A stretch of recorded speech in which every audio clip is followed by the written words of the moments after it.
it's almost like Superman has to increasingly become this like Stalinist, like hyper authoritarian, almost like benevolent tyrant sort of figure, almost because it's like, well, because if you try to change society for the better, it like sort of necessitates having to become this kind of figure because you can't control everything, you know? And I think that that's yet again, the like deeply liberal sort of Cold War ideological assumption that's taken on is like, you know, it isn't like, oh, you're actively trying to do this. It's just like, you must do this to bring about the very thing that you're seeking. You know, it's like you have to compromise yourself and like you're saying, it's like become a hypocrite.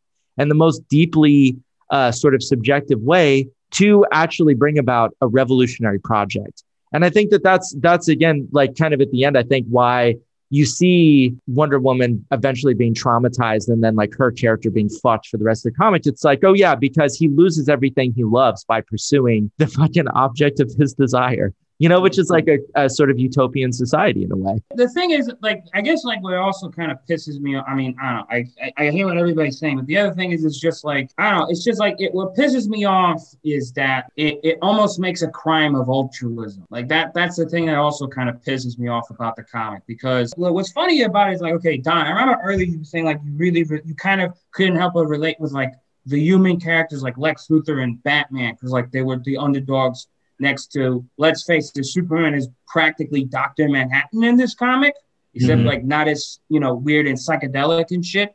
You know, like the laws of physics are just clay in his hands. I mean, he just tells the laws of physics to go fuck themselves. What's funny is that like it's going to take me at least 7 seconds to get to blah, blah, blah. And then you're just like, why? You can move faster than thought, but it's going to take you 7 seconds to get to this place. You know, like I was just like, you're making shit up at this point, Superman. Yeah, I know. Like, it's inconsistent. Like remember that scene where like Stalin is poisoned and like, they're like, oh my God, Stalin is poisoned, call Superman. And someone's like, what's Superman going to do? And he goes into like a fucking medical library at some university in Moscow, reads all the medical books in like the blink of an eye. And he's like, this is what Stalin needs. But Stalin still dies. And it's like, what? Like the okay, all right, sure, I'll roll with it, whatever, fuck it.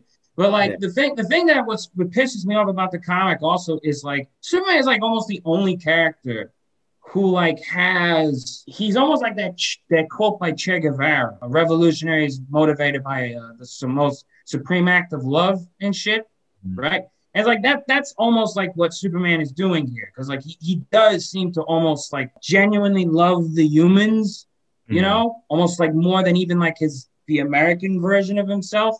And it's like, that's like the original sin for this comic. And it's just like, guys, like sometimes I look at like the liberals and I'm like, do you just want to give the right wing all the ammunition it can to fuck us all over? Like, are you serious? You know, it's just like, I don't know. It's just like that, like that was like something that also kind of like I also hated because it's almost it's like I said, it's almost like I remember Zizek made this exact point about the Dark Knight Rises, where he says like, how curious that the two villains are the only people who genuinely show love for each other. Mm-hmm. Yep. You know, whereas like Batman and Catwoman, it's like they're friends with benefits. They have like a working relationship. Yeah, they work together. Buddies. They fuck every now and again. Yeah, yeah, exactly. Whereas like Talia al Ghul and Bane, it's just true love. Like not even love, like whatever sexual love or romantic love or like whatever you want to call it. It's just it's there, and it's almost like that is like the thing that capitalism seems to fear the most. You know, it's like, I don't know. It makes it kind of almost the most inhuman system in history to me. Well, this is why Badiou wrote a book called In Praise of Love, which is trying to show how like this kind of eventual aspect of love, which, you know, is at least a possibility, like to experience it is to fundamentally undermine like the basic coordinates of capitalism. I will tell you though, since we're talking about this, I do think that in terms of like this coming out, Birth of the War on Terror, you know, the sort of the fact that was, if there ever was in our lifetime a unification of liberal and conservative ideologies for a shared project, it would have been that. And I think that there's a way that it's almost like Gravesend, you were talking about like liberals kind of almost not feeling super great about the end of history. I mean, there's part of me that I think you could just read this comic as basically liberals like having this experience of just being like, victory has cost us our strength. You know, peace has defeated us. You know, I think that there could be an element of that. Peace has cost you your strength. Victory has defeated you.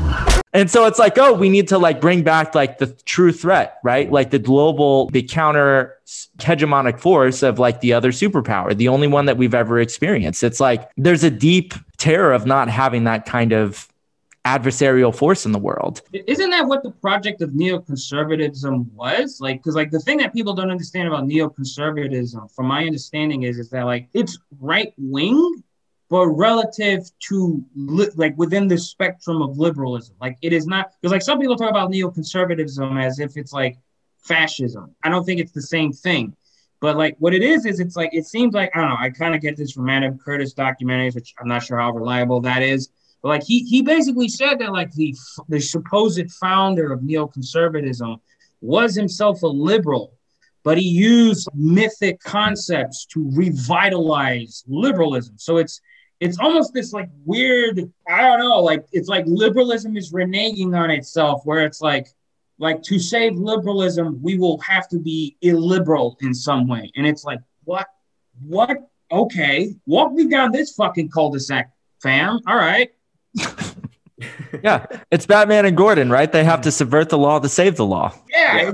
It's the most fucking bananas thing. Like I remember like when I finally kind of figured that out about neoconservatives, it was like, I mean, and not only that, I also just put to rest this fucking stupid idea of like the horseshoe theory, where like liberals are like, oh look, you leftists and you fascists, you all talk the same. It's like, motherfucker, you guys talked with Nazis and neoconservatism sprung out of that. The neocons and the fucking hawkish liberals who were on the war on terror, the thesis they went with was The Clash of Civilizations by Sam Huntington.